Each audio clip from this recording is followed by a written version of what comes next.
Uses of magnets. Magnets have a large number of applications or uses in our life. These are listed below. Used in compass to find the direction. Credit cards, ATM cards, and identity cards have a strip of magnetic material that stores information.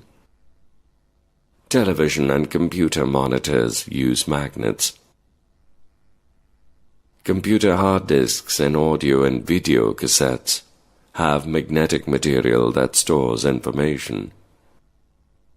Magnets are used in picking up substances made of iron from a scrapyard. Keynotes to remember.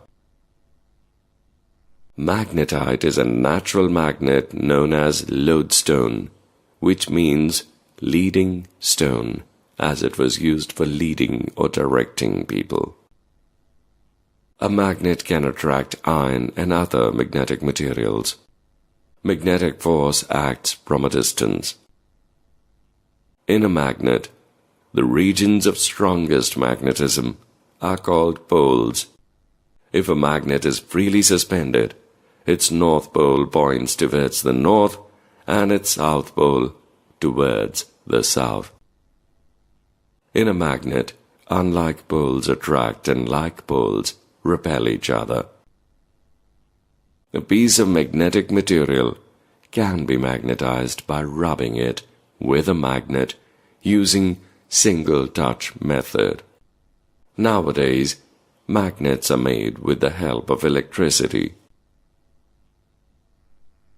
Magnetic field is the region around a magnet where its magnetic influence can be felt.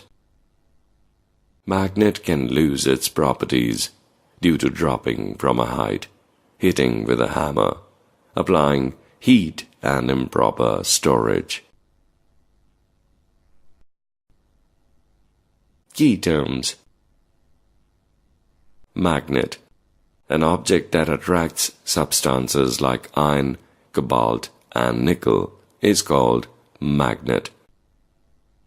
Magnetic compass, an instrument with a magnet that is used to find directions, is called a magnetic compass. Magnetic substances, substances that are attracted by a magnet. Magnetic field, the region around a magnet where its magnetic influence is felt. North pole, the end of a magnet that points north when the magnet is freely suspended. South pole, the end of a magnet that points south when the magnet is freely suspended.